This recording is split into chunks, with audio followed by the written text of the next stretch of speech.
the inertia. Chaos control. Inertia control. What is inertia? Inertia's like movement. It's like, a boulder rolling down the hill. It's got Shut up. You don't know shit. Shut up. Hey Siri. What's inertia? Inertia is the resistance of any physical object to any change in its velocity. Do you want me to keep reading? Inertia. Nah, that's good, babe. Cheers. Good afternoon, morning, evening. Or B. Bzz. I say good afternoon. James says morning. Alex says evening or night. Game on. Welcome to the podcast where we are called Jar. I'm Jamie. That's Alex. Hi. And there's Jordan. I am Jordan, the JJ and the A, like that very good movie director. What? What's James's other name? Pouch, right? Pouch. I've got many, man. I've got PD. Pouch. PD? Police Department. I've got Pouch. I've got Jordan. I've got Pisadick. Oh, Pisadick. Man, I'm stupid. I've got the whole list here if you want me to just go through them. You go for him. Really? What have you got for me? Tyler Little Durden. Land Grandfather, Vinny, Pisadick, the Passionate Napper himself, Martian MILF Hunter, the Golden Freddy, Bloodcock, the Dad from Inside Out, the Rick and Morty follower, Dazuko's Tyler Durden, Jay Diller, Gamer James, Puff Puff, the Milkmaid, James's Dad, Craig, Smart Mort, the Biggest Malteser Lover, the Goon, Jordan, and Pierce. Pierce. Oh, I wish your name was Pierce. I don't.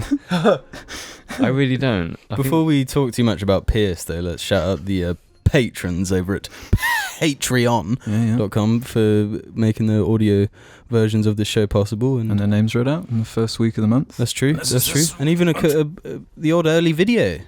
Mm-hmm. We've got loads in the pipeline at the moment. They're always coming out 1 week early on Patreon. So make sure to watch them if you are a Patreon. Yeah, the last one was what? It was the jar tour of this very room. Yeah. All And the secrets, all the questions you have are answered in that video. Yeah. It was a unbelievably good episode. I think it's the best video we've ever filmed. It's highly likely. It's ready, guys. It's ready, guys. It's ready, guys. What's ready, Alex? I suppose we've got some cleaning up we should probably do before we move into the new freshies. Yeah. I've actually been debating even bringing this up a little bit. If we just jump into housekeeping and address some of the stuff from last episode. Last episode we talked a little bit about the Halo Infinite, the flight or whatever, Technical test. the technical thingy.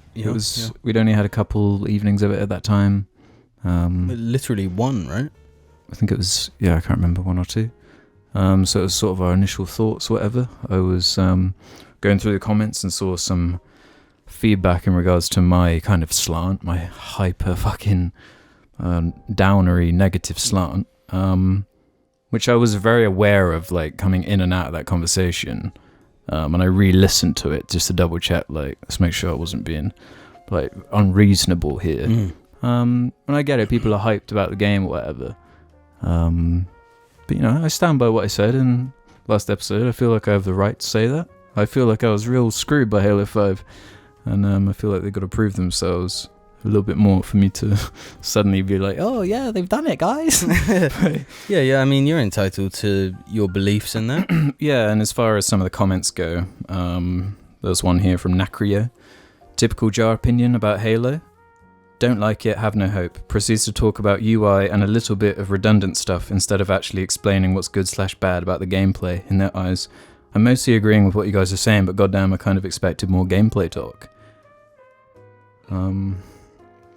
Well, that's on you for expecting anything at all.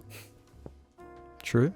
But I remember talking a little bit about gameplay. Like, I think It's a dense topic, I guess. Well, yeah. And of course, the things that are going to be standing out most in my mind are the things that are highlighted the most. I guess that means, I don't know, I was okay with the gameplay. Or? No, the only problem with the gameplay is sprinting that doesn't need to be in the game. It has basically we don't need to get into it deep now. I was just like, I wanted to address it at least. Yeah. Yeah, the gameplay sucks as well. So there's that covered for you. I guess it's sort of a philosophical thing where I'm just sick of seeing gamers for so long, like the same cycle, where it's like, yeah, it's good you're heading in the right direction again, but please, can we like just be reasonable about like what we're actually getting? It's what I referred to as just Destiny players, because it was the first game where it was very noticeable that that's what the user base was doing. Yeah, when you're jaded, when you're 343 jaded like I am, my approach is the smartest, just in terms of if it is a surprise, and they do somehow bring it together. So I'll be honest. I'll tell you if I feel that way.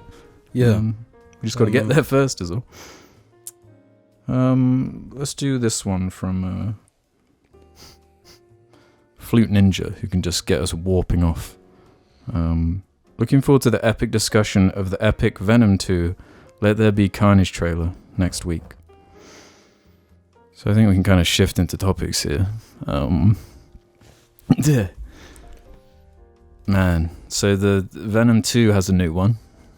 It's already got, 20 plus million views? I think it was on 22 million when... Oh, it'll be bigger than that by the time this goes up. Yeah, so this is the first full trailer, the first proper trailer for Venom 2? There was one a few months ago. You say either, me say neither. Yeah, the good trailer. The one that was like, beautiful trailer. Wait, this might actually... So they've made it a musical, and the music is actually like amazing. Double down on the comedy. Yeah, double down on the decision. comedy, double down on the soundtrack. Probably going to have multiple Eminem songs this time. So I was excited. This new trailer, nah. I mean, what is there to even say? Yeah, it's just another one. It's Hollywood has done it again.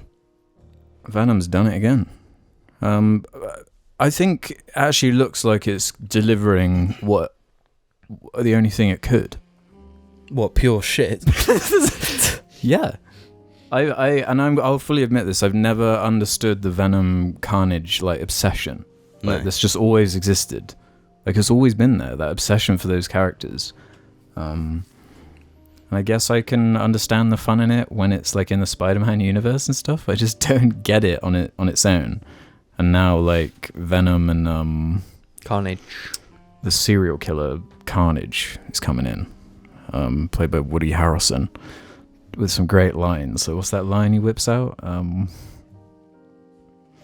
It's just hilarious. He's like, we're not the same, you and I, type shit. Do you remember? He says everything you have, I have, or something, and then he sucks his thumb. No, bites him. Yeah, he sucks the venom out of his thumb.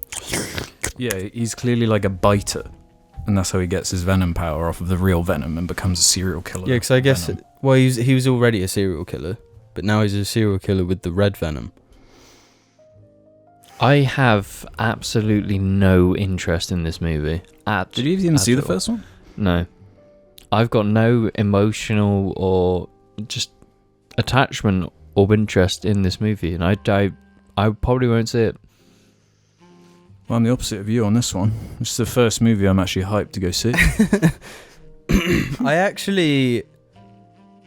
I want to see it. I want to see purely because the first one is actually so bad. Yeah, it's an atrocious film. The big thing for me is is that running time. I'm sick of these 2 hour 20 minute like movies that don't deserve it. And I don't need to see that from Venom. I could do with like honestly an hour and 10 minute Venom sequel. It's not going to be that, but that's what I want from it. But yeah, it's like going to be an awesome mess of like, all of it just looked like it was on like a green screen with like like these ridiculous, like there's like a prison set with like this endless corridor of like prisons and stuff, and then Car-nage breaking out. I guess that's like what people want to see. It's Car-nage breaking out of jail and killing people and like doing kind of sexual stuff, like pinning people against the wall and shoving his tentacles down their throats, that kind of stuff. Yeah, that's true. It was his tongue, guess that's part of the appeal of of came out of his mouth and went down. Yeah, it was his tongue. Yeah, because there was that scene where in the first one where the girl kisses Venom. Oh, that's right, yeah. Or kisses Eddie Brock, and then Venom goes from her onto Eddie Brock. That's right, yeah. So it's like him So it's like Venom kissing Eddie Brock. Yeah. It's quite weird. Hopefully they explore that in the sequel. There's a lot of potential there. Just a lot of potential all around, I think, for something. Yeah. I don't know if it's like a movie. So it's weird Andy Serkis is directing it, but... What? Venom 2? Yeah. Is he? Unless for some reason my details are wrong on that. I'm pretty sure he's directing it. Which is just like, what? Why? It might be as good as Mowgli. Let me double check that. Yep, there it is. Venom Let There Be Carnage. Fuck, I forgot about Mowgli. Legend of the Jungle. That's one hell of a film. Yeah. Any final words on Venom? Absolutely none. The music choice? One is the venomous number. One is the most number like Venom. No. 2 is a Car-nage 1. No. Because I remember when the trailer for the first one dropped, I was like, oh, Car-nage is in this. Yeah, that's right. But But no, he's actually a rampart or whatever. or was it Rampage? Yeah, it was Rampage. Played by a really good actor. It's a state, man. Yeah, I can't believe all these actors keep getting sucked into this pure shit. It's because of money. They're getting paid a lot to do it, so why wouldn't they? Well, Jim and I, like, we watched Suicide Squad, the new one, the James Gunn one, and I was, like, joking around, like, this group of, like, actors that are in, like, the MCU, and I know Suicide Squad's not in the MCU, but it has a lot of actors that are, like, in the MCU, because he's obviously friends with them, connected to them, or whatever. Mm-hmm. It is, like, this weird group now, of, like, that are, like, separate. It's like an in-group, where it's, like, you got Taika Waititi's, like, the whole cast of, the MCU, bunch of random directors thrown in there. It's like this group that you like become a part of. It's like the new thing of to make it in Hollywood, you have to get into Marvel. Yeah, you make like the trendy indie film that everyone likes, then Marvel will snatch you up, and then you make Marvel movies. Yeah, or DC movies. Like once you're at that echelon, you just get put in all the big shit. You get put in Jungle Run. You get put in a Mousetrap. Cruise. Jungle Run. Yeah, did you want to mention that? Did you want to throw that out there? Suicide Squad. Yeah, so I feel like over the years we've thrown a lot of shade at the Suicide Squad. That original. Yeah. Was it 2016? Is that the last time we saw that? Well, I definitely never watched it again. This movie made it seem like it should have been so easy to make a Suicide Squad movie. Like it was, especially if the main angle is we want this to be funny, we want comedy out of this. Yeah, we want like a fun superhero action film, and this film just delivers on like every level. Yeah, it's basically the inverse of the 2016 movie. Yeah, I think I made a joke when I made a video on the original movie. I was like, if you just made the inverse of every creative decision, then you'd have a good movie on your hands. And it's like, it's basically what happens. Yeah, and thinking about it now, I'm wondering if James Gunn's approach was to make it so similar to the original one, but then subverting you at every chance to make it way funnier. Yeah, way funnier. Because there's certain things you're like expecting from the premise. Yeah.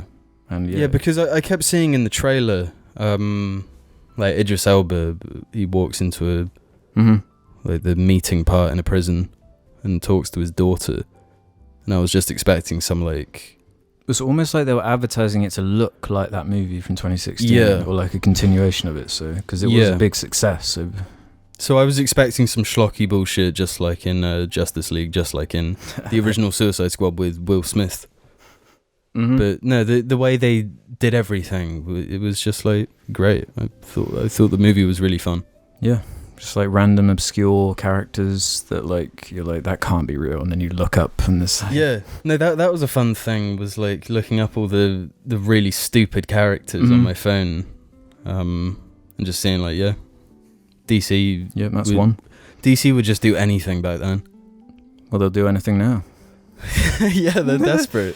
Yeah, it's really weird because I've been like rewatching some of the 2020 superhero movies, and I rewatched the Harley Quinn movie, like Birds of Prey, and Harley Quinn's in this new Suicide Squad, and it's like she's not even in it that much in this new one, but she's characterized and fleshed out so much more than in anything that she's been in, and it's just that it's the James Gunn touch. Like a lot of people focus on the comedy aspect, but he likes the like humanity of characters and exploring like the gentle side of it, which like.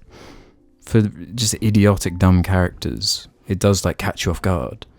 Yeah, totally. It's in that Guardians of the Galaxy way. It's like all the movies he's made up until this point, like coming together into one. Cause it's got like the sort of zombie genre shit from Slither makes its way in there. Yeah, it's like the Guardians of the Galaxy gory team shit and the big like dumb CG bullshit, which is actually fine in the movie. Like it's all like thoughtful and well directed, and it's actually like creative, and you can tell it's James Gunn's like voice coming through. He clearly like was given creative control, and it's like, yeah, that's why you do that, because then you actually get like good movies, and it's like a standout superhero movie. The main drawback of the movie is that DC have messed up so bad. Like just through association with Harley Quinn being in Birds of Prey, being in Suicide Squad. It does make you think, like, wait, is this a sequel to Birds of Prey? Like, is this chronologically after? Like, yeah, you can't help but think of that stuff because like the MCU exists. Yeah, but luckily you can with this one. Unlike a lot of the Marvel movies, it is just completely standalone. You don't need any of the other DC stuff to enjoy it, really. So, and I even enjoyed John Cena in the film. Yeah, I gotta say, man, I throw a lot of shade at John Cena, and I don't really like seeing him in movies. But like, the way he's written and his execution of that character is genuinely really good. He was making me laugh, maybe one of the most. Yeah, I think he has some of the funniest lines. I think he is the funniest character. So I shouldn't have underestimated James Gunn, because he did the same thing with Batista. Yeah, that's true. That's totally true. Yeah, it's the exact same thing. And I will say, for anyone that's like familiar with my opinions, this will surprise no one, but this film is better than Guardians of the Galaxy 1. Like, easily to me. It's a more because I feel as though James Gunn would have been forced to do the Marvel schlock stuff with Guardians of the Galaxy 1. I think that Guardians of the Galaxy 1 falls apart for me, like, in the last third. Yeah, I guess I appreciate the context of when that movie came out and what it meant at the time. Like, that was an era where there was no Star Wars.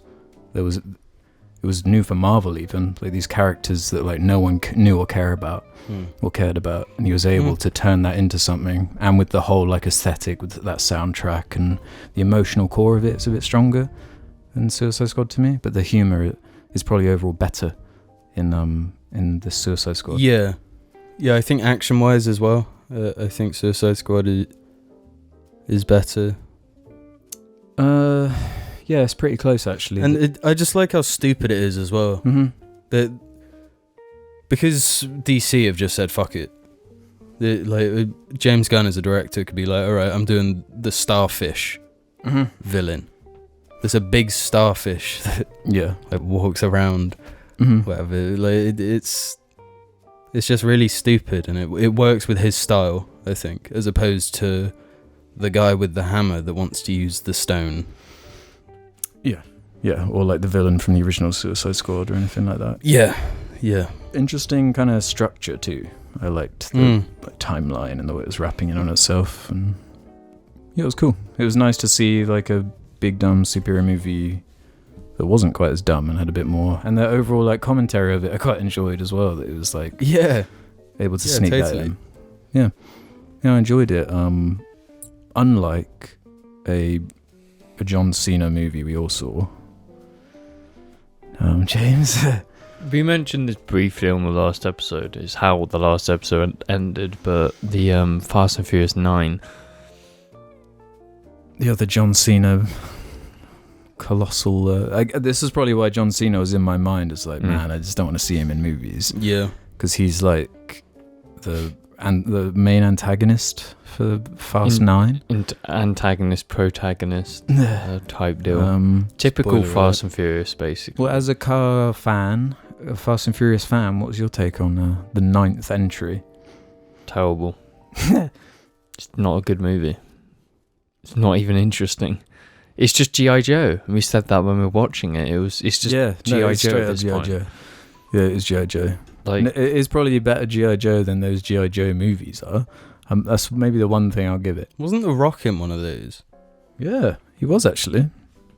There you go. Yeah, that's the link. Yeah, that movie sucked balls. yeah, it's terrible. It was only redeemed by about 1% by just Jason Statham's appearance at the end credit scene. Because he kind of carried the previous, Jason Statham is one of the he fits. He just fits the Fast and Furious tone so well. Whereas certain characters and actors just pull me out of it every time. Yeah. Like John Cena in that movie for me.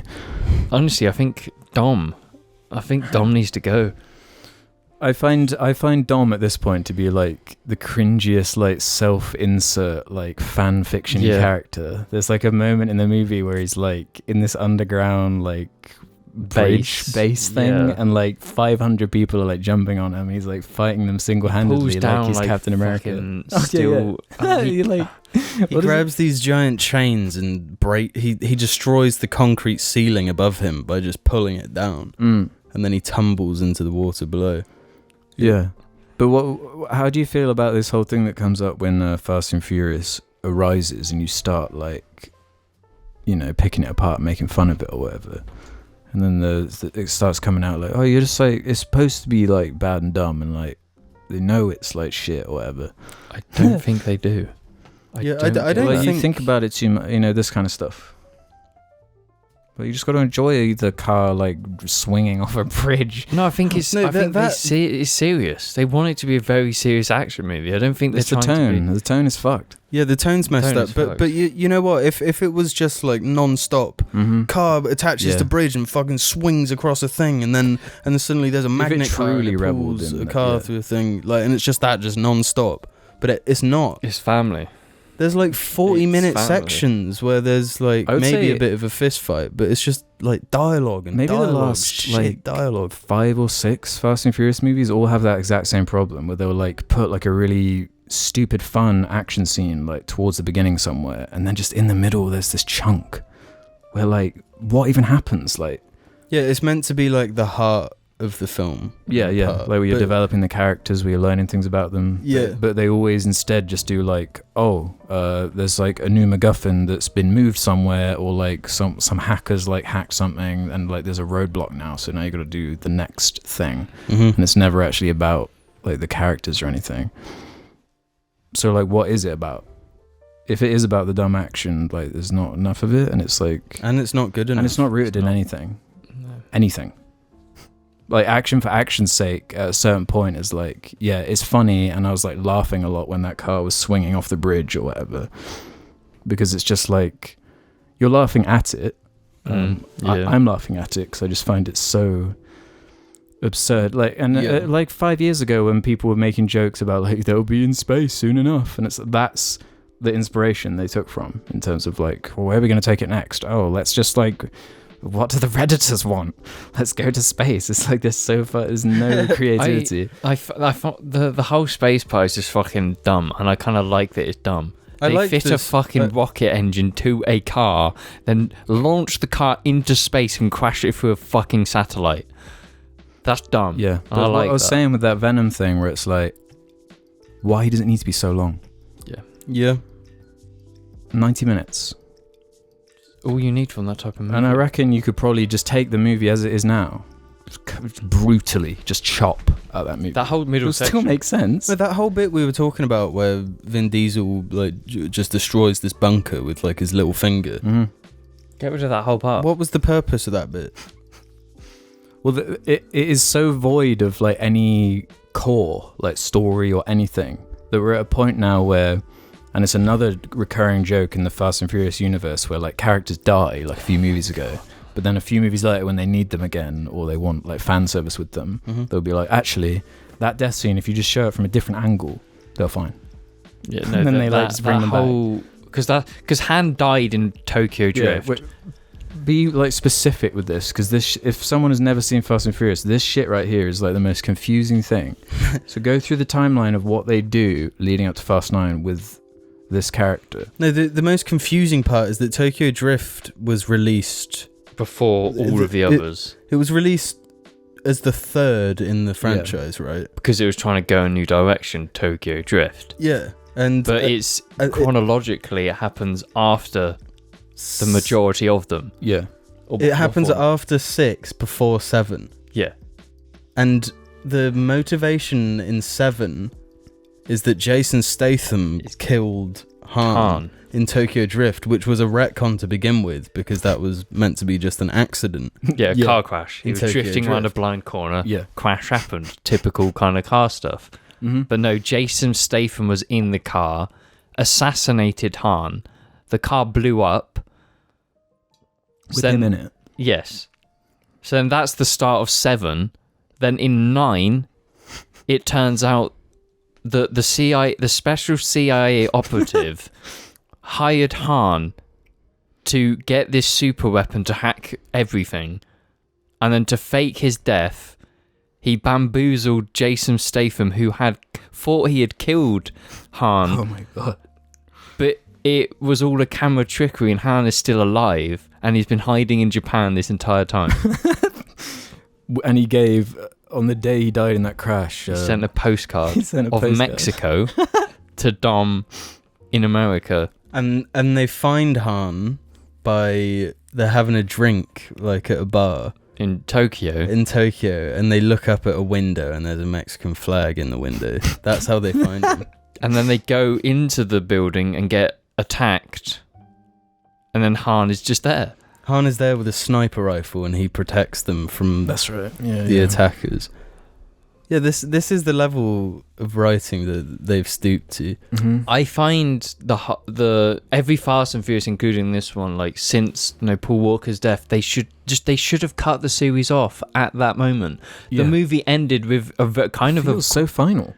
The finality. They both drive their separate ways. Mm-hmm. That feels so right, because it's like, he's actually passed. Why carry the series that is so integral to him? Everyone knows the movies because of him.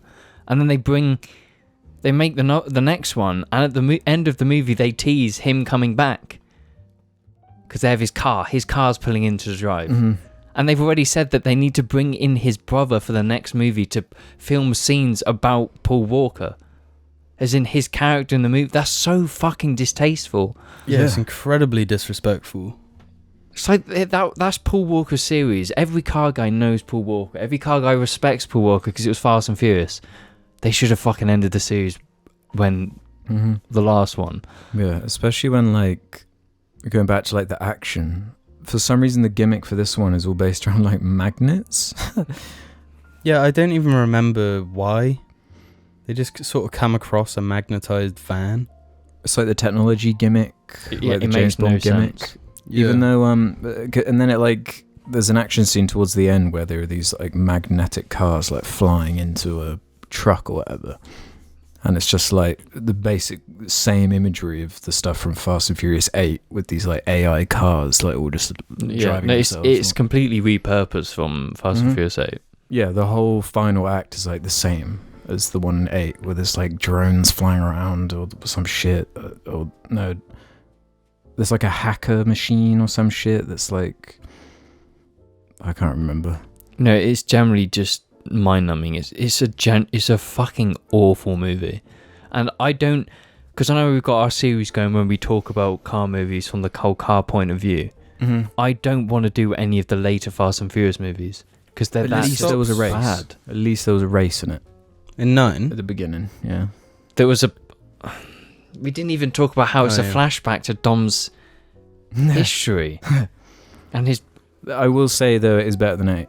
8 is, I think, my lowest. I think 8 is unbearably boring. Yeah, which 8 is the worst thing it can be, and 7 is my peak in terms of that stupid Fast and Furious that I'm after. But 7 does peak after the first yeah, they do the exact thing we were saying 2 about minutes. Where just that middle chunk is just unbearable, so boring. That's the one with The Rock driving an ambulance into a fucking predator drone off a bridge and then pulling them. Yeah, after he's broken his cast with his enormous biceps. Yeah, it's where they're driving the cars through the buildings. They go through 2 buildings. Yeah. That is easily the best one. And it's but only because of Jason Statham. Him being in it does, yeah. It just carries it. You know what? I think Paul Walker was actually just like vital to the franchise. Yeah, no, he was.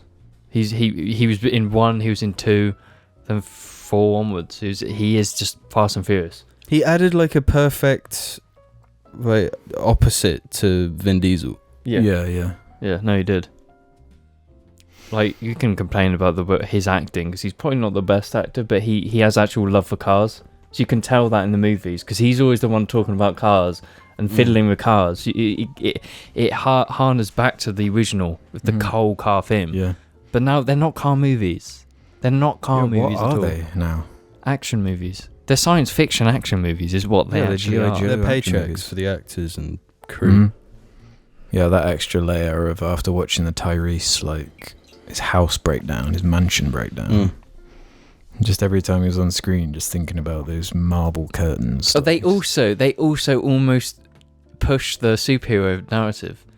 They joked about the superhero. True, yeah, you're right. Yeah, they like start getting meta with it. Like, there's a whole bit where Tyrese almost like looks into the camera and is like, "Are we just too lucky to be getting away with all this?" Yeah, and that bit annoyed me because he's right. And like they laugh at him like we should be laughing at him as well, and it's like, no, he's kind of got it.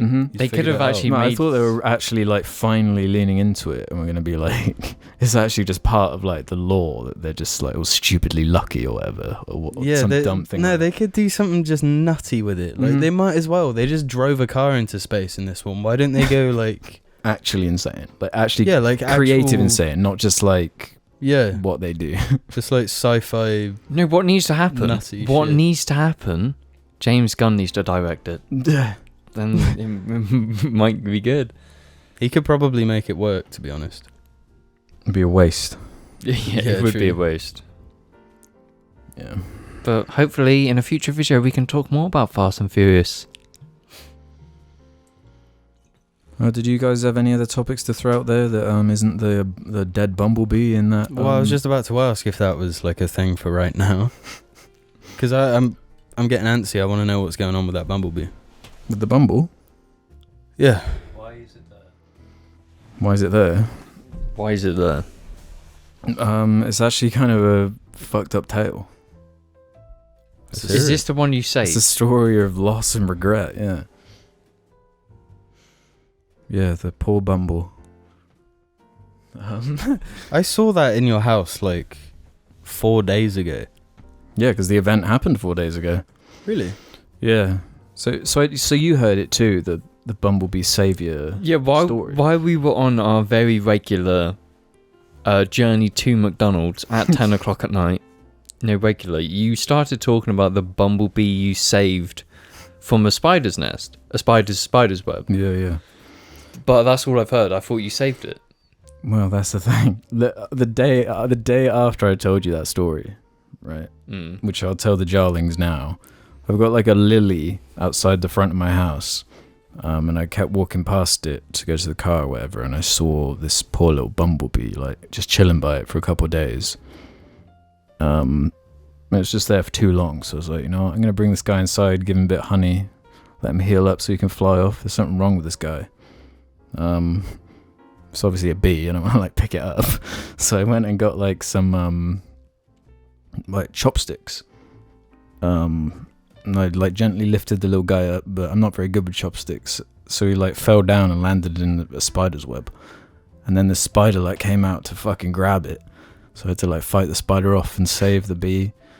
But now the bee was like wrapped in spider's web, and it couldn't fly. And one of his back legs was like stuck to it with his web. So I got it inside and performed surgery on it and managed to get all of the web off it, and the little guy was fine. I like looked over him. He was missing one antenna, but that was lost before the spider incident, I promise. So yeah, he was like healing up. He's just like, that gross tongue thing came out, and he was like eating the honey, like healing up, getting strong again. He was trying to flap his wings, and yeah, once I got the web off, he was like healing good. And I took him outside, put him on a flower, He started like drinking the what the fuck do they sweet nectar. Sweet nectar. And I felt really good about myself. It was like flying around, like just drinking whatever the fuck they drink, that beautiful nectar. And I was like, okay, I've done a good deed. I can move on with my fucking life. That night there's a storm. Oh, no. The next fucking day, I wake up to go out into the garage. What do I see there on the stone? The bee, the exact bee. And I just saw a bumblebee, and I was like, "There's no way it's that same bumble." And I went and inspected it and saw the one antenna on the same side, and was like, "I guess God just hates me." Wait, so when you put it back outside to begin with, was it the back garden? Yeah, I put it in the back garden. Okay. There's like blackberries like growing over the fence with all these flowers. Yeah, on them. yeah. So I put one on there, and it was just chilling on that. So the storm happened, and the bee was capable of flying at this point, right? Yeah. So then the storm happens, and it happens to die in your garden still, where you could see it. It was still alive when I found it that day. What? Mm-hmm. Yeah, it was like just about wriggling. So I got him inside and tried the whole honey routine, but poor guy was too weak. And he fucking died. Bumblebee blues, man. Bumblebee blues. Yeah, it's like this world is cold and heartless. Mm. You gotta protect Bumblebee. In my opinion, they are like the insect size where they're almost like just the next creature up. You know what I'm saying? The next creature up. What? Where like they're so like meaty. There's so much to them where... Well, they're fluffy. They got like fur. Yeah. They're just cute little guys that we need to protect. They are cute. Yeah, they're not gross. No. No, their tongue thing's pretty gross, but you just ignore that. No, I don't think that's good. That's just how. No, but it doesn't they matter exist. because they're so small. Mm. No, it's pretty gross if you look up close. Yeah, but not all of us Did you are have doing like a surgery magnifying on it. glass while you were doing like surgery? No, I got pretty good eyes. Damn. Okay. Yeah. I really like bees. You know, I think I've talked before about the bushes in my garden, and that at certain hours of the day there's just bees everywhere. And I find that so unbelievably cute, and when I get my house, I'm going to make sure to have loads of plants so the bees can feast. I've had lots of like messed up bee experiences, if I'm being real. I think you need to just not go near them anymore. I think you're the one who's killing them, Alec. It's you. I feel like bumblebees are extremely vulnerable. They're called bumblebees because they're like not really very good at flying. They bumble around. I don't know how like any of them survive like birds. Yeah. It's like an They're awesome useless. target. It's like a flying ball of fluff to just chew up. Yeah. No, they're pretty like poorly evolved. How have they made it this far? No, but they're perfect for what they need to do. Just fat bumbles just buzzing. Why are so many dying? Why are we in like a bee crisis? The last time I experienced one of these bee genocides was like walking around some of the like farmers' fields like a few years ago, and the farmers must have used some like dodgy spray or some shit. Or, like, pesticides and that. Yeah, every few steps there was like a dead bee. It was like the saddest thing. Yeah, that's messed up. Don't buy from McDonald's. They use the worst pesticides on all their potatoes. They use the worst bees in their nuggets. Would you eat bee nuggets? Nuggets of bee meat. If the outside crusty bit was honey, that was like Honey, yeah. Honey roasted bee nuggets. That's too dark, man. I was just telling the story about saving the bee. I mean, you know, Bro, do you know saving the bee. You know we have a kind of unwritten rule on Jar. When insects and small animals die, they go in the jar. Really? But we'd have to open the jar. It might release a new wave, a new strain. type of bee. Do you not? I saw a hornet the other day. Really? Yeah, we were just talking about hornets a few weeks ago. Mm. Was it huge though? It made me feel a bit better because it wasn't that big. All right. It looked like just a big wasp, but like too big to be a wasp. Yeah, you know? I know what you're saying. So I Could have guess been a queen. Yeah, maybe, but I don't think so. It was just doing like normal bug things. You know? It wasn't looking for a place to lay low and create a hive. No, I still hate hornets, but knowing that like the English hornet isn't that mental. Not as bad as it could be. Yeah, it makes me sleep easier at night. I'll tell you what helps me sleep easier at night. These messages. Good afternoon, morning, evening, or night, ladies and gentlemen. This is the part of the show where we head over to Patreon and give a good shout out to our lovely patrons who help support the show and make the audio version possible. So a big lovely thank you to Jake Price, Kelly Levine, Mazda 6 MPS is better than the 3 MPS. Wrong. Just wrong. Jamie,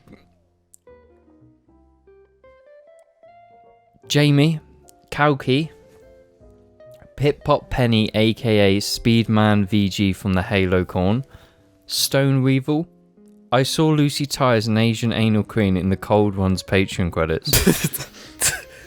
The Electrified Gamer 1, Mies Vark Visser, Bleak Gaze, check out Nate's Goon Caves on Instagram, Arve Cunt, Ben Baracom, Valmond Milk, Aaron Arthur, Harvey Cohen, Matthew Edge, Callum Crick, and of course, last but certainly not least, Big Freshy, Fat Obese, Toe Sucker, Sandy Image vs. Ruby Doo Dawn of the Patron of the Dibbies, Your Kids Don't Like Falafel, Lord Chiquita, the King of the Banana Republic, Mr. Chips, the football fan, sits on a toilet, squeezes hard, wipes, and is pleased to see that the toilet paper remains unsullied. Review Tech Matanui. Cereal with my... bruh, never mind, my Golden Freddy flakes are soggy now. Ick Benjam, Tonio Swelt, Sad Nietzsche Shit, James Byron von Shymeen House, Clunge Bob Spunk Trunks, yeah, a random Dibby Jarling. Round these parts I'm known as Leaking Long Cock Leonard. My dick is very long and I be pissing and coming, hence the name. Crash Punk, Snort, Fancy Nancy, POV, you are forced to clean the gruesome sludge from the floor of the Dream Lounge. Big Chungus, those two chimps came over here and called me Pongo Pygamius. Yemi the Ferret, Salad 534, the protagonist from the Fast and Furious Tokyo Drift. He's called Sean. Sean. After an arduous battle with Battle, Mort has Ruben in the bushy finger hold. Ruben mouths a prayer. His end is quick, but far from painless. Adam McBride, Krusty Kamikaze, Garl. Thank you to Harriet Broadley, Sigma Gooner, Big Cheeser, Servals are kinda cool, Shredded Kumail versus Jacked Kumail versus Ripped Kumail. My tongue is fat, my tongue wrench. Ong ong ing ing ooh I. Oven Hut. I have done all the lassos and speedruns on MCC. Black Pan 94 for proof. It is true. The Bush. Imported Guest. Borderlands 3 quote of the month. I ain't no turd farmer. Now follow that jabber. Wolf. How many times have you gooned and come back for my sake? 2, 3 times? Or perhaps a number so large it cannot be counted. Gilbert the Awesome One. Sir, permission to leave the station. For what purpose, piss a dick? To include a battle pass in Halo Infinite. Permission denied. Nate's Minifigs. Check him out on Instagram. Flashbang, urine, Caucasian, green. Long ago, the 4 nations lived together in harmony. Then James created Piss a Dick. 011 IE2. Mr. Cheesy Watsits that crunch on its head 1000. Master Chief, hit this spliff with me before we take out the Covenant. Alex and Jamie, stop gaslighting James challenge. Big Mouth episode VIII, The Last Douche. Cobalt Rad. Peak Den Peng. Jar Media colonization of r/FNAF circa 2021. Drain My Cock Johnson. Chaser the Dragon. Drillers in Paris, aka Wigger Crinch, aka Slip Bodmod, aka Poo Devourer Gorilla Muncher, aka Gloria Figure with hyper-realistic ass. Will you eat the butcher's treat? Joseph Jewish Jarling. Waiting a month to get your name read, and Alex reads it wrong. Fuck you, Alex. Sorry. Jack. Tom Fudging Armstrong. Welcome to the Communist Revolution. Hi honey, I'm home from the future. Piss Drinkers Unleashed. I didn't get the back piece tattoo of Argyle. Aaron Kavanagh. Michael Mann 2000. Stephen is Human. Meekly. Connotada. Butter me up some porn on the cob. Up on Melancholy Hill there's a Mazda 3. Sir, I have kids to feed. What, they don't like falafel? Katia fucking Manigan, and wait, where's David Wallace? Did he unsubscribe from us? Can we get a clip of James saying nice cock whilst cupping Jamie's ballsack? True story, I brought the Golden Freddy on eBay and for not reason after buying it, my account got banned. Thomas Martin. Before I hand this iPad off to you, you should know that I let Pissadick use it. And now it's full of piss. Swish, swish. Quebec Films. Big thanks to Eleanor, more like Eleanot, Marcus Chandler, Aura, Keck Flexington, Numa Banana, Ben, Fartbag, George Kenwood Parker, Gez, not Jez, Fiddle aka The, Dream Awful 2142, Fiona Gorman, Melvin, brother of the Joker, King Kong Fan 3, Pisser of the Dick, Seek Beans, Larger and More Powerful Beans, Seek the Pasta That Is Only Goon, Acolyte, New Domino's ad featured Avoid the Noid. For real? Danny G. Base Lord, Woodpecker from Mars, Edgy Erica, Mud Snake with Soapy Flaps, Maze Digital Love Feet Daft Punk, Couple of Cow Cuds, check out Mate's Funny, oh I'm not saying that, Lewis Big Boy Borshro Horsborough, Ferdia Pleeman, please review the Shreddy's Twitter banner. Why do they call it oven when you of in the cold food of out hot eat the food?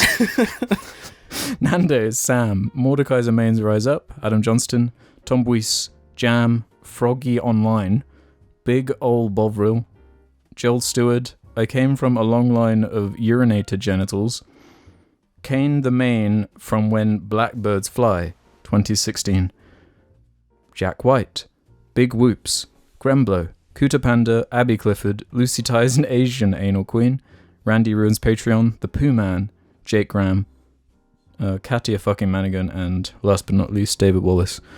Thanks, everybody. Whee! Want a dick on a shirt? Check the description below. Welcome to the second half of the Jar Media Posdact, where we answer questions from the community. Head over to the subreddit suggestion thread, where you can ask us whatever you feel like, just like OscarMan97 did, who's going to start us off. Who would win in a fight to the death between Aichi Alex, Jar Alex, SardonaCast Alex, I Build Everything Alex, and Man Boy Man Alex? Man Boy Man Alex. It depends on which era of Jar Alex.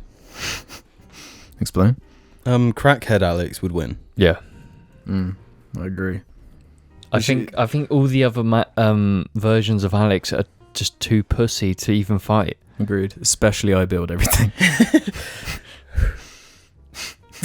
I ain't gonna argue. Alternatively, could Jim and James defeat all 5 Alexes at once? Yes. I think we will. No, I reckon we could defeat 4, but Crackhead Alex. Nah. No. You know, because we've coined that era me as Crackhead Alex, I noticed a few comments of people confused, like misinterpreting it, as if like I genuinely was on crack during that era. Like just straight up. The gayest Jar fan actually replied to that saying, I feel like Man Boy Man Alex is the most likely to carry a knife. Thanks. There are a couple of comments, and I'm prefacing this by saying I don't want to read these. And this might be my least favorite jar debate in history. So I'm going to read this, but I'm not going to engage my brain into what the sentences are forming. Okay. You guys can just unpack it and just deal with it, because I'm just not interested in this. George is not okay says, don't worry, James, I got you, bro. James is literally completely right about the ripped, shredded debate. The reason it's called ripped/shredded is in order to gain muscle, you have to put your muscles under stress they're not prone to yet. As such, they rip and then rebuild better. Shredding basically translated to ripped lots or into many little pieces, a definition given by the commentary at the beginning of the previous episode, which all you agreed upon. So the commentary at the beginning of the episode misunderstands what the term ripped/shredded would be describing. Not the literal body as a whole, but the muscle itself. If the muscle is shredded, it by definition was ripped apart more. It therefore would have the more muscular final body. James is absolutely correct. His point comes from the actual science of how muscle is formed and what ripped/shredded was even describing technically. Now read this all again and take a shot for every time I said ripped/shredded. Have a great cast, lads, for real though. And there was one other one. Brub5. Pouch was right about the shredded stuff. I made a post about it ages ago. Stop arguing when you're saying complete BS, Mirror and Beast. Mirror? No, wait. That doesn't make sense. So shredded means you're more ripped. Yes. How can you use the word that means less than shredded to say that it's more? No, not me, that. No, you can't just pull up this fucking... you gotta be like the mediator, Alex, in the political debate. You gotta stop me at 1 minute. You're UN in our war, our genuine war. You're the peacekeeping force. Okay. I rest my case. Shredded it means bigger than ripped. You rip muscles, you shred fat. You do both 5. of those at the same time. 4. No, because to build muscle, right, you have to essentially damage it. Yes, being ripping or shredding or... Yeah. 2. Damaging. And then your muscle grows stronger. Nah, if... 1. Hey Siri. Mm-hmm. What's stronger, ripped or shredded? Sorry, I didn't quite catch that. Fuck you. Oh my god. No confession 9482 has one for us. This is a question specifically for James, although the minger to his left and the minger to his right can also pop up if they want. Hello. So I'm not allowed on this one. I have a napping problem. I once thought that I was a similar breed to you, a passionate napper. But as time has gone on, I realized that it is a problem, not a hobby. I'm always sleepy and always need to rest, even when I have done nothing to deserve it. I take supplements, I sleep enough at night, I do everything I can think of to keep energy levels up, but nothing helps. As a passionate napper that works podcast drifts and goons, tell me, how do you keep your energy levels so high to stay productive? Thanks and good morning. What about the others? Just good morning? But it's night. Or afternoon. Or afternoon, depending on where you're listening. Yes. See, I think there's a lot to say here, because I am the passionate napper and I do nap a lot, but I find that I nap normally as a result where I'm feeling overwhelmed emotionally or stressed, where it's basically a coping mechanism. Resting your brain, recharging. Yeah, I just need time away, and the easiest thing to do away from anyone and any noise interference is to just nap. It's the best coping mechanism. But I still do nap when I don't sleep enough. I would probably say now I've got chronically bad sleep. I don't really that level. Yeah, I don't really sleep all that much. If I go to bed at midnight, I'll be up at 6. My body will wake me up at 6, and I will probably be up at that time. Mm-hmm.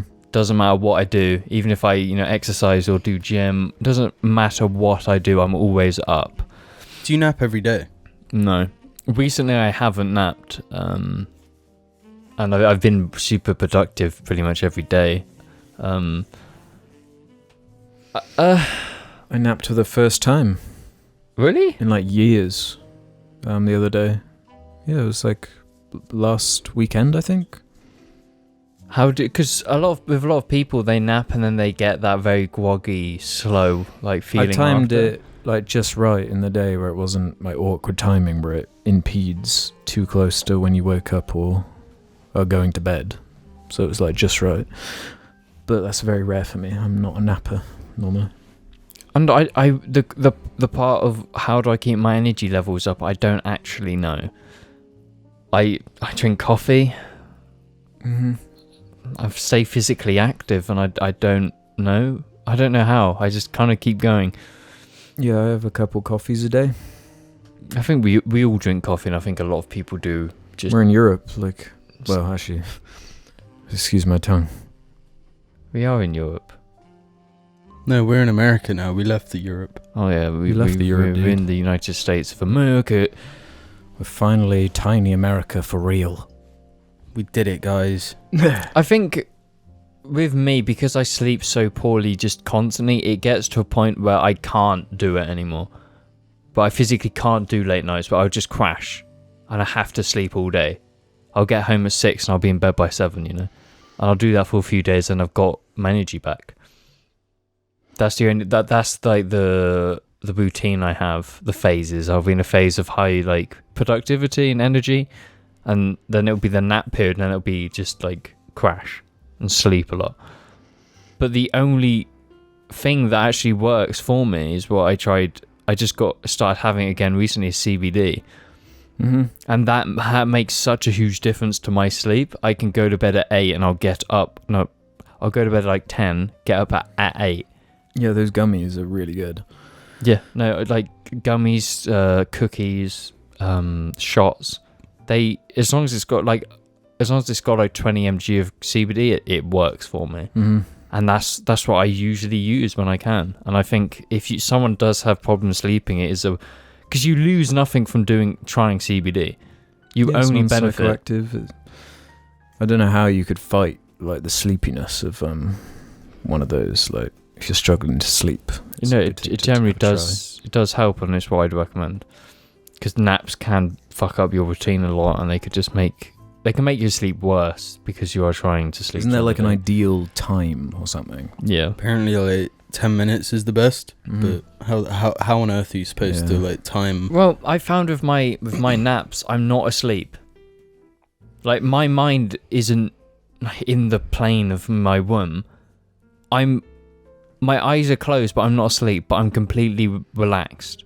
It's basically like meditation. It's like snoozing. Pretty much. It's like when you wake up 10 minutes before your alarm goes off. No, I'd say it's different. Because that's like it's more like unpleasant. meditation if you're like trying to get to a relaxed state with like deep breathing. Yeah, you focus on your breathing, you just close your eye, and it's like sleeping, but you're not sleeping. So you don't get the negatives of actually falling asleep and waking up so soon. And that works. That is snoozing, right? I don't think it is. You snooze, you lose. Because when I think of snoozing, I think of, I've got up at 6, like I do, and then it's like I've got to get up at 7. So it's like I'm in that horrible state where I'm falling and going back and then checking time and then... No, do you never snooze like on a weekend where you wake up like through habit earlier and you think, fuck it, it's the weekend. And you lie there and you, like you said, you never quite fall asleep, but you're not awake. You're sort of between the realms. I think they're two different things. What? Snoozing and napping. Like a good nap and a snooze is different. I feel more relaxed in a nap. Like I feel more calm. Like I'm resting. With a snooze, I'm like, why am I doing this? I feel terrible as a result of it. I'm not a snoozer, you think. Like I'm the type where when I get up, I'm up. I can't lay in bed. I've got to go up and like drive somewhere to fucking get my mind going. Yeah, I get the same thing where once I'm up, it's kind of just game over. So to me, napping and snoozing are like just different. An unlucky overlord left one for us. An AI chooses a game at random, and JAR are teleported into it Sword Art Online style, and Jar have to make it to the end of the game without dying. What is the worst case scenario? What's Sword Art Online? It's an anime where it's a VR game basically, but the characters go into it and they're stuck in it. So if they die in the game, they're dead. Yeah. Like Yu-Gi-Oh rules, you know? Yeah. So think of what the games we own. What ones would we? The worst case scenario. Probably Dark Souls. A good one would be, what's the name of that game that I was playing on Game Pass? Where you're like... The bird one? No. Where you're like thing... Carrion? Yeah, Carrion. Yeah, you're like a monster. You're like the creature from the thing, like breaking out of a facility. But would you be limited by the mechanics of that game? Well, I was imagining like just us, just put in as the people. You'd just be screwed. Well, yeah, that would be effed up. But I mean, like, if we were put into Dark Souls, would we be limited to like the movement and movesets of the mechanics of the game? Yeah, like, whatever's the most fair in terms of this ridiculous question. Like, what are the rules in Sword Art Online? Are they like more capable than they are? No, they have like they got stats. like powers and shit. Yeah, it's like an RPG game. Yeah, so they work with the game rules. Yeah, pretty much. Okay, so you've got to make it through a game and not die. Yeah, pretty much. Dark Souls, you just die. Yeah. But you can have knowledge if you know the game. Like in Sword Art Online, the main character knows the game, so that's why he's really good, because he's played the game in the real world.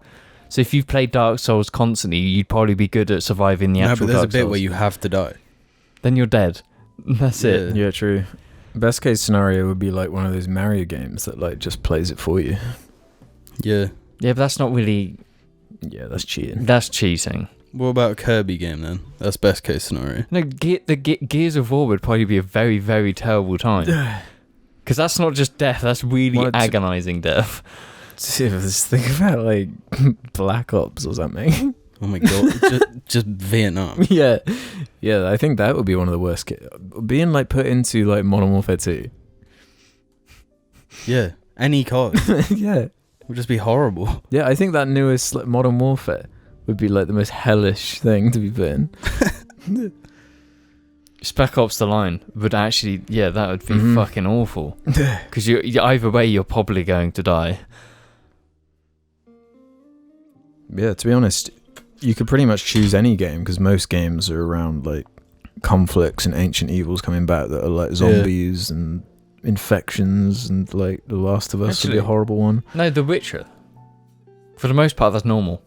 No, they're horrible, like mythological monsters. Yeah, but if you're sitting in the cities, in the towns, you'll probably be fine. It's just you're not getting through the game because you're just a NPC at that point. That game's impossible to finish anyway. You'll never finish. Be trapped there for eternity. Paul Spector has one for us. Greetings, fellow Free Guy enthusiasts. Which is actually tracking quite well on Rotten Tomatoes at the moment. Is it out? I bet it is. A few pundits on Twitter have seen it or something, probably. Wanted to write in this week to share the observation that the podcast has slowly but surely morphed into promoting a healthy lifestyle and advocating for mental health regularly. The pandemic, it seems, has been a time of introspection for the boys and has surprisingly resulted in a generally more positive outlook on life. Perhaps the hardships and restrictions have made us all appreciate what we have and take greater care of it. I, for one, struggled immensely with insecurity and body dysmorphia before the pandemic. I was staying at the gym until they closed it at 10 p.m. Whenever I could because of my school schedule. Being forced to stay at home has made me realize how silly this was and what I'm doing in terms of my diet. I would frequently resort to starving myself. I'm working out in my bedroom with my own body weight and a couple of dumbbells with the podcast playing on the TV, and I've never been happier. Not being around people to compare myself with all the time taught me to just focus on battering myself and not neglecting my mental well-being. Cannot wait for the spooky special, Paul. We have had a very, very positive, like, for the last few episodes of, health, mental health and whatnot. It's like, that's just... Well, I don't know what it was about this whole pandemic experience, but it just seemed right. Just seemed... Because people... in a weird way, it's like more people were experiencing things that a lot of people have, like anxiety, like, you know, fear for things. Yeah. Like I think that was a lot more widespread, so a lot more people understood those feelings. So when you're talking about it, it hits more.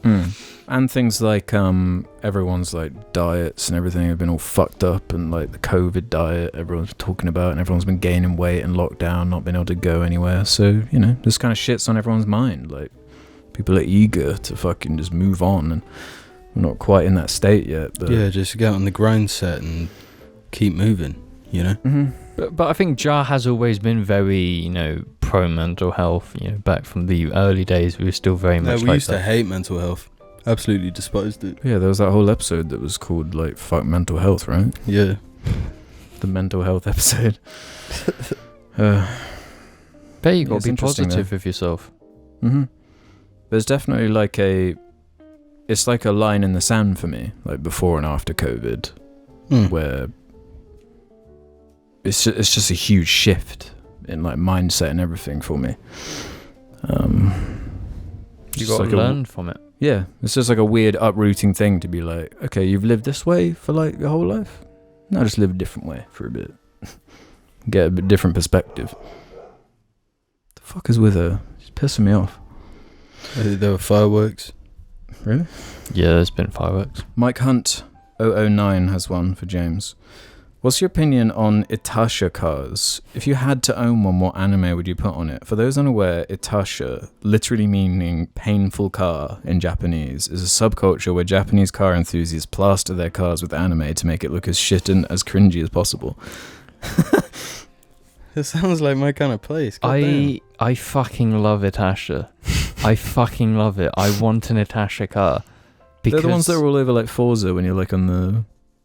Yeah, when you go to your custom thing, there's just anime girls on cars. Yeah. But it's a whole thing there because it's like, it's just, you know, anime fans and fans of like, you know, airsoft. They combine into this where they, you know, they modify their skateboards, their bicycles, their cars, you know, with the hobbies of, you know, anime games and whatnot. I think it's the fucking coolest thing. Because, like, obviously if you have that type of car, people are going to look at you a bit like, you can't not look at it. Yeah. And that's appealing to me. Because being in a traffic jam where everyone fucking knows your car, there could be a Lamborghini next to you, but they're not looking at the car that the person spent money on to get looks. It's the fucking car with the anime girl on. Do you think cops would pull you over more though? It depends what Itasha car you have. It's like driving around with a huge arrow like pointing at you. No, because if it's like the pisser. No, weebs are the most law-abiding citizens of them all. Because with Itasha's every car, every type of car, every type of style, drift, race cars, you know, slammed cars, vans, they all get it. So if you have the pisser with Geralt on it, that's not going to really get pulled over. But if you have a drift car with an anime girl on it, probably going to get pulled over. But if I'm Surely it costs a lot of money to get... Yeah. No, it's because it's printing vinyl. So it's printing a custom design on vinyl and having but it then does fitted. it go like, what the next level down? Is it like, based on the anime, you like judge like the quality? Like if someone chooses like a shitty trash anime and puts like trash characters on it, or does that not matter? No, I don't think it really matters. Because it's like, if you like an anime and you just want to appreciate the anime, you can just do that. And there's simple levels to it, because you can just buy anime stickers for your car that has the characters on that, you know, has that theme. That's fine. And what anime would I get done? I thought about this. I thought about this so much because I want to do it. I want an Itasha car. What's the anime though? See, part of me just wants to say Spice and Wolf. Because it'd be fitting. Yeah. Because I think that would be sick. But it's like, at the same time, it'd be like something Gundam related. Maybe JoJo. Getting Jotaro on the side of my car would be fucking sick. But it's just like my car, if I was to attach to a car, it'd be a street drift car. So it'd be like, you know, cable-tied bumpers, you know, slammed. It'd be a car to be used, so it'd have that look. But I'd probably go with JoJo or Gundam. What about you, Jim? What anime character would you put on the pisser? Oh, you know, one of the cool ones, Naruto, maybe. Goku. Avatar from Avatar the Last I think that would definitely work on the pisser. That'd be sick, actually. So I yeah, should just get the arrow, blue arrow. Yeah. But yeah, I might have an Itasha car eventually, and everyone's gonna love it. Got 3 more here, guys, before we wrap this up. Review Tech Brooklyn 99. Sup, Gooners? I have a pressing Cringemas 2019 related question because James deserves some credit if this was intentional. In Cringemas 2019, James gave Ruben a massive photo of a Black Ops Zombies character, seeing as how this character's name is Tank Dempsey. Myself and other jarlings have noticed that this seems like a brilliant callback to Ruben giving James the model tank for Christmas in 2016, since James has now given Ruben a Christmas tank of his own. My question to James is, was this an intentional callback, or is this one of the crazier coincidences on Jar? Also, did the other Jar members make this same observation? This weird parallel is surprisingly never brought up throughout the entire video. No, I didn't. Because the whole joke is that it was a picture you posted in our group chat of the game with the crosshairs and the pistol of the character. So I just found that funny and I put it on a massive print. The tank part of Tank Dempsey never entered my mind. Yet again, another just... Yeah, because that's... I can't remember if it was a screenshot I took while playing... You did. It was with your phone. Yeah, I took a picture with my phone of the screen playing COD, looking at James or Ruben. And that's what James got a print of. So, like, it's not like you Googled an image of Tank Dempsey. No, I was just like, this is fucking funny. I need to put this... Because we show it on the... Because the video went live as we're filming this on Friday, is at the tour room. Yeah, the Jar room explained. And Tank is actually still on the wall behind our big TV. I always forget it's there, but don't forget I'm here. I kind of want to. It would be complete like heresy to do. I kind of want to take it when I get my own house. Because I want actually just put it just in a room. Dedicated room, the shrine with the Tank Dempsey. The tank room. But at the same time, it's Jar lore, so it deserves a place in this room, this shrine that we have. It does conjure certain emotions. It's like a museum compressed into a single... That is still the best thing I've ever fucking bought. You do not know how fucking excited I would be in my room and I just fucking burst out laughing because I knew it was in my room. I knew it was ready for that fucking Christmas. That's some patience. That requires patience. Like I remember ordering it on my lunch break. I was just like, fuck, I'm going, and it was so fucking funny to me. It was so fucking funny. It's genius. Yeah, that image cropped up a lot in our group chat. Yeah, I had to. Best thing I've ever done. Bill Hader Gaming has our penultimate one here. If you boys are interested, I've got another pointless debate topic for you to intellectually dissect. Is the word pound one syllable or two? One. Pound. Yeah. Yeah, one. Pound. Is that the whole question? That's the question. Yeah. Okay. Pound. How could they you spelled it Pound? Pound. Like a British pound. Pound. I'm trying to say it in a way to make it two. Pound. Pound. Pound. Pounder. Pound. CCH pounder. Yeah. Pound.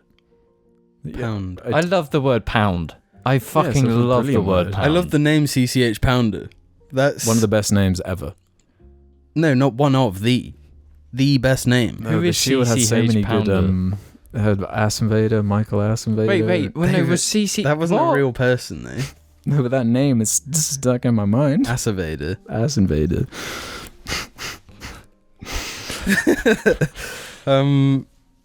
Pound. The artillery guns the British used in World War II, they were pounders. Like a 3-inch pounder. Well, it's just I'm at this point I'm more intrigued by the question. Like, what do they? How do they think pound is said? Announced. Pound. Pound. Is it the ND at the end? Pound. Because around. That's two. Around. Pound. But no, but that would be 3 according to this person. Yeah. Around makes sense because otherwise it would be around. Around. Pound is pound. Smooth. Pound. pound? Pound. It's smooth because it's one Pound. syllable. Yeah, pound. Around. Nah, Bill Hader, man, you got to get that game in line and like clarify what you mean by this. I'm so confused. I don't know why. Or is he just fucking with us? Are we just being bamboozled right now? Yeah. It wouldn't be the first time. Fine, let's end on this one from Vibrating Pablo. And speaking of Pablo, it's still not out. Stop asking.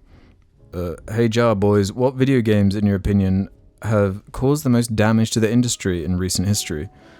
Here are my personal picks. No Man's Sky has somehow made it okay for companies to release half-assed garbage because they'll fix it later, and I can't believe that most gamers lack so much critical thinking that they apply the pity of not having enough time that may be deserved towards the team that made No Man's Sky, towards bigger AAA studios that have no right to be releasing garbage. Bethesda, CG Projekt Red, and Destiny is also another pit because, at least to my knowledge, Destiny started the ongoing trend of showing off other players' characters to you to coax you to buy their shitty in-game currency, cosmetics, or God forbid those obnoxious Zoomer dances as the map is loading in. And another note, it makes me realise that we'll probably get to see Spartans dabbing in the near future. I'd much prefer if every game had the beep, boop, dark screen than gameplay of Halo 3, because every time I see a dancing queue, it makes me want to die. Cheers, mingers. Okay, my options would be Mass Effect 3, because it introduced and popularised packs. A lot of like awful shit actually that game did, with the day one DLC as well, with the Javik thing. Yeah, on online pass. Yep, yeah, those as well, and the packs. That's a really good one. Then Fortnite because of the battle pass. Yeah, I would say the battle pass doesn't stand out in my mind as bad of a trend as Battlefront 2, for example. Even though that wasn't the example that set that trend, though, that was Mass Effect 3 more so, or FIFA or something. No, they're the ones that come at the end of the trend, like Battlefront 2. The straw that broke the camel's back. Yeah, that's totally what Battlefront 2 was. Just taking it to just such an extreme. I would say Overwatch. Yeah, Overwatch is a good one. How? Because I would say Overwatch pushed over that wall that was it's just cosmetic thing. Yeah, it with made microtransactions and packs, where that was the first game where everyone was praising the packs because it was just cosmetic, and then the cosmetic thing began. And ever since then, it's gone further and further and further with that shit. Because that's what that like Overwatch was rooted to the whole like gambling thing, wasn't it? Yeah, that was a pack game, wasn't it? It was real big around that era. And that was always the argument as to why it's okay. It's, it's just aesthetic or whatever, just cosmetic. And No Man's Sky is a good one, actually. I don't know if No Man's Sky really influenced. I think it did in terms of, at least in the games industry, and the way they talk about No Man's Sky. It's now a beat in like headlines and shit. Like, is blank the next No Man's Sky? Is blank going to be the next game that like brings it round? Like, that's shit at first and they bring it round. But they don't say that until a game's already released shit. And if it's released shit, then it's already had a bunch of bad press. Like, if anything, I reckon Cyberpunk releasing in the way it did should be good for the games industry. Because their stocks plummeted, everyone's making fun of them. Like, depends what their knock-on effect is, I guess. Yeah, but they've definitely lost some cred. CD, and I don't think people want to. So, if we're talking about recent history, release like games in good shape. Yeah, I would say recent history is definitely Cyberpunk. It's got to be the highest profile fuck up. Yeah, but I think it was good for the industry. Yeah. No, you're right. I would say that is better than, but it was more for like the Battlefront 2 way, where it's just like false advertising and just all this shit bubbling up. Yeah, I agree with Fortnite as well. Destiny has to get thrown out there too. Yeah, if not just for the UI alone, that just the UI, that menu system with the cursor and the fucking way it's just that one bit alone is like been copied. For some reason now every console game has to have like a mouse cursor. It's a controller. Why are you using a mouse? Yeah, Destiny's a good one too. Yeah, and every single player, every Ubisoft game is trying to be Destiny. Yeah, those are some good ones. Yeah. Oh, was that? I think that was the final question, guys.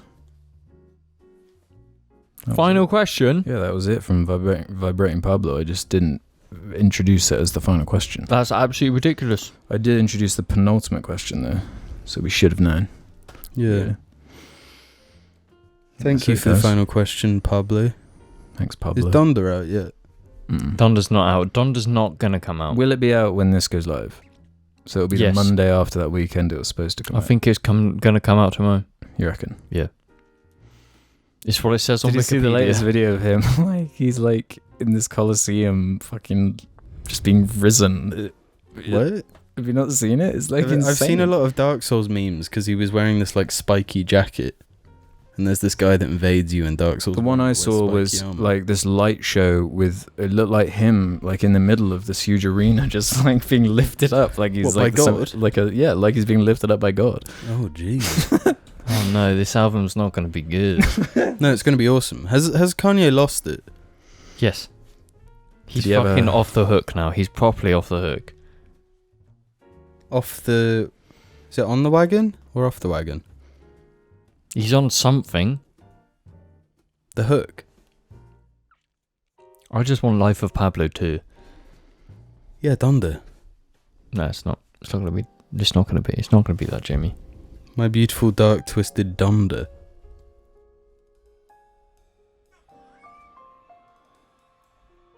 What? Can you see him there? Wait, are there I people saw there? him. Was this his listening party yesterday? Yeah. How's he going up like that?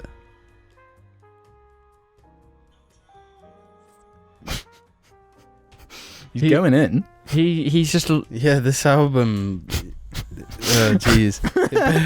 If it drops, then it's just pure shit. I think that's going to happen, bro.